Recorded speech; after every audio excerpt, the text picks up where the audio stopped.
Rasulullah SAW Wasallam bersabda dalam hadis yang hasan. Beliau mengatakan, "Inna Allah yu'ti dunya man ahabba wa man la yuhib, wa la yu'ti al-imana illa man ahabba." Kata beliau sallallahu alaihi wasallam, sesungguhnya Allah itu memberikan harta dunia, hartanya, uang, tahta, perbendaharaan dunia seluruhnya pokoknya. Itu kepada orang yang Allah cintai dan kepada orang yang tidak Allah cintai. Kita bisa lihat, tidak hanya orang muslim yang kaya, ada juga orang kafir yang kaya. Itu membuktikan Allah tidak membeda-bedakan untuk perkara dunia ini. Tapi Allah hanya memberikan keimanan kepada orang-orang yang Allah cintai, kata beliau sallallahu alaihi wasallam. Maka patut kita syukuri atas nikmat iman dan Islam ini. Dan juga kalau seandainya tidak memiliki nikmat iman dan Islam ini, niscaya kita pasti akan menjadi makhluk yang paling buruk di muka bumi. Apa dalilnya? Dalilnya mungkin sudah Bapak Ibu hafal dari semenjak masa anak-anak dulu. Di surat Al-Bayyinah, "Innal ladzina kafaru min ahli al-kitabi wal musyrikina fi nari jahannam khalidina fiha ulaika hum syarrul bariyah."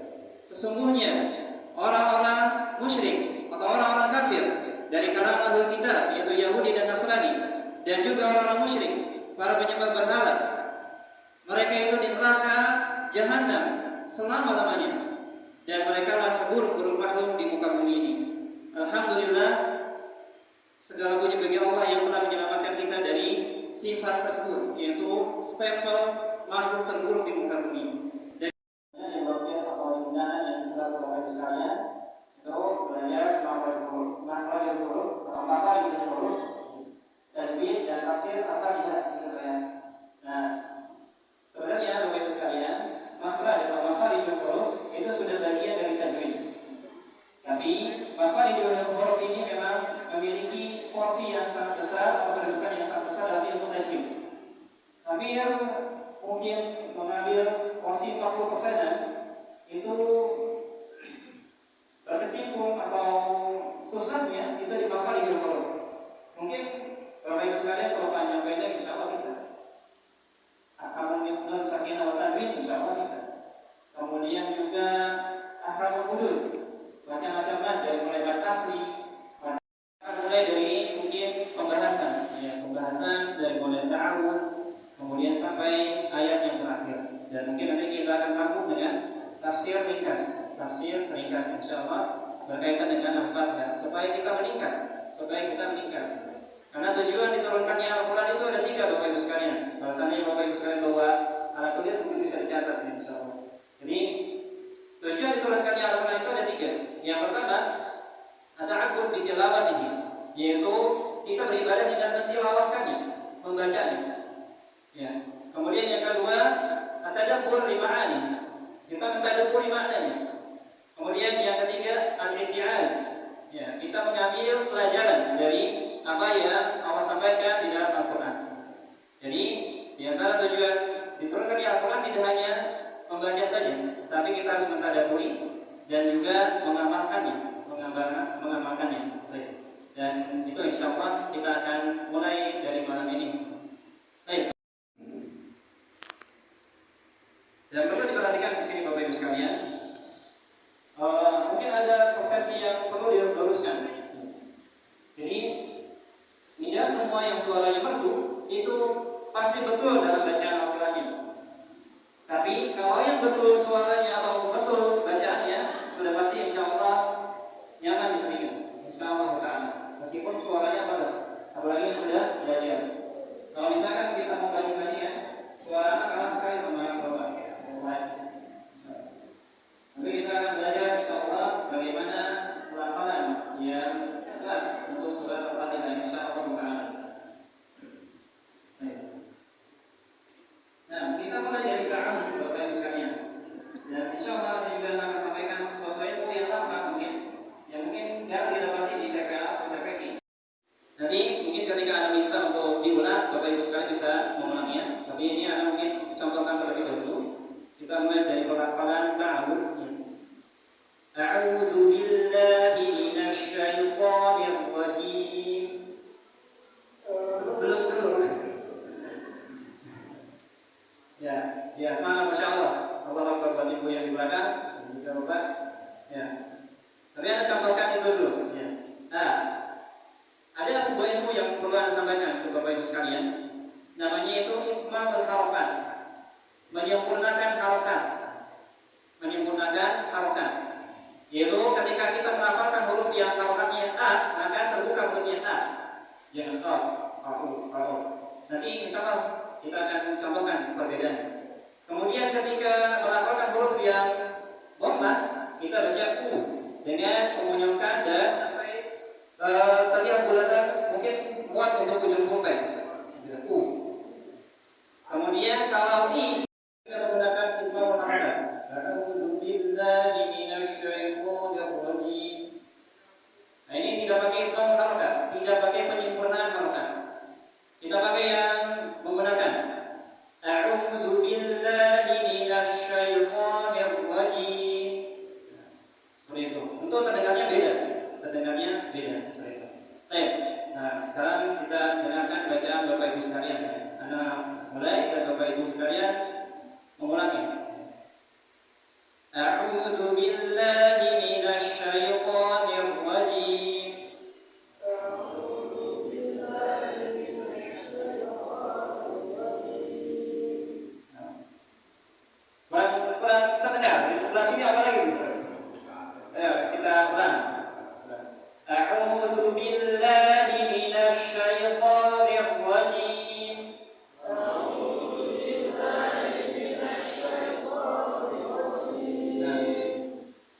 Mungkin perlu diingatkan juga untuk masalah hamzah itu di mana Bapak Ibu sekalian? Nah, di mana coba? Nah, mungkin selama ini kita mengucapkan, tapi kalau ditanya di mana? Nah, itu ini ya, rumahnya di mana sih? Dia tahu nih orang sini, tapi rumahnya di mana? Bismillahirrahmanirrahim.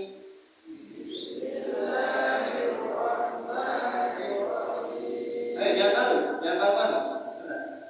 Disebutkan oleh para ulama, la yanalul ilma mustahyin wa mustakbir. Tidak akan dapat ilmu dua orang. Siapa dua orang ini? Mustahyin, yaitu orang pemalu, dan mustakbir, orang sombong. Jadi jangan sampai kita jadi salah satu dari dua ini. Nah, jadi kita semangat. Insya Allah nggak ada yang nyerang kok kalau salah. Ayo diri jangan salah. Kalau anda dulu digituin, kalau saya di pondok habis berisikan. Gurunya orang Batak begitu. Galak kan? Kita diomel terus. Dan ini termasuk pelajaran paling susah Bapak Ibu sekalian. Nahwu, sharaf, usul fikih, kemudian tauhid dan yang lainnya itu pelajaran insyaallah sambung maisur. Udah. Tapi pelajaran ini karena mungkin gurunya juga galak. Bismillahirrahmanirrahim.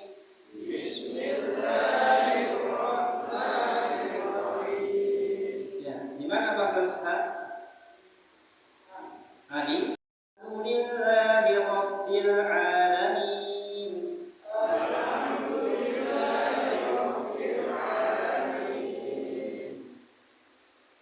Ar-Rahmanir Rahim. Nah, Bapak Ibu sekalian, di antara keadaan roh yang tebal tafkhim, roh mufakhaman yang ditafkhimkan itu ketika berharokat fathah. Jadi kita bacanya roh. Jadi bacanya tebal. Bagaimana menebalkan roh? Bukan dengan menyaukan mulut, bukan. Tadi kita sudah sepakat bahwa kalau fathah bukan roh, maksudnya a. Untuk menebalkan roh itu dengan mengangkat pangkal lidah. Allah bukan ujung ban, tapi pangkal ini. Allah. Ar-Rahmanir Rahim. Bapak sekalian, Maliki Yaumiddin.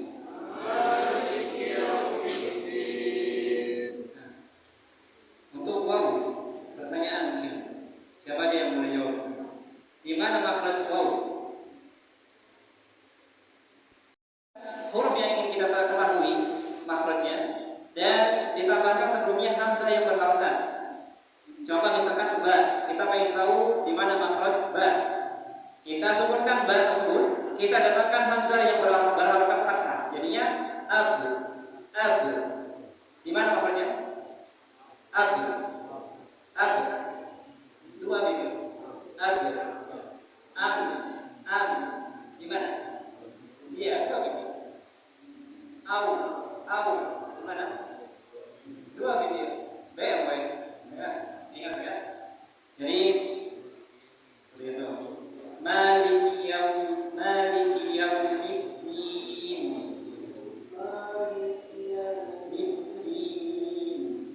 Oh ya, untuk dal juga, ini juga banyak ya. Para pelajar tajwid ini banyak tersliding di huruf dal ini. Terlalu asik bahas makhraj. Baik, kita lanjutkan Bapak Ibu sekalian. Iyyaka na'budu wa iyyaka nasta'in. Iyyaka na'budu wa iyyaka nasta'in. Dan dikasih ya kasrahnya i. Iyyaka na'budu wa iyyaka nasta'in. Iyyaka na'budu wa iyyaka nasta'in. Ihdinas siratal mustaqim. Ihdinas siratal mustaqim. Siratal ladzina an'amta 'alaihim. Siratal ladzina an'amta 'alaihim. Ghairil maghdubi 'alaihim waladdallin.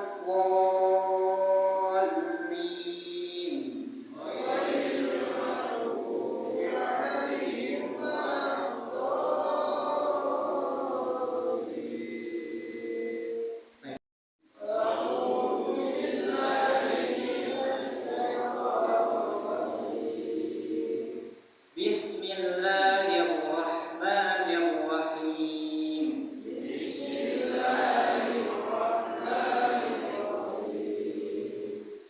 Alhamdulillahi rabbil alamin.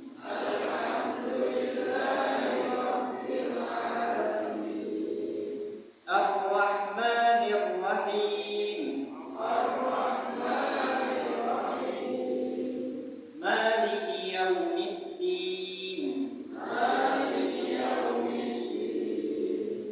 Iyyaka na'budu wa iyyaka nasta'in.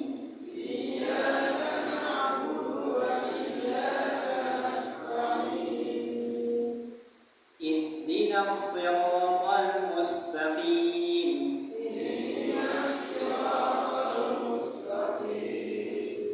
Siratal ladzina an'amta 'alaihim.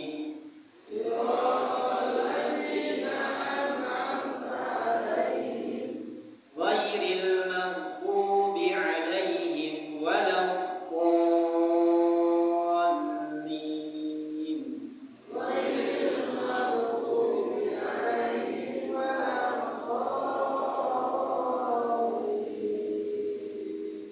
Satu lagi, kalau itu harus wasal, itu berpendapat Bismillah itu bagian dari Al-Fatihah. Jadinya ayatnya 7. Ayatnya 7. Tapi kalau yang berpendapat Bismillah itu bukan bagian dari Al-Fatihah, jadi alaihim itu dipotong di situ itu satu ayat jadi 2 ayat kan? Nah, jadi ada mungkin yang biar kita dengar gitu. Itu biasanya diajarkan ketika seorang ambil sanad bacaan. Itu bukan. Tapi jangan sampai dijadikan juga Al-Fatihah itu kayak gunung yang di pundak Bapak Ibu sekalian berat. Yang penting tidak merubah makna. Bapak Ibu sudah berusaha dan tidak merubah makna, insya Allah sah.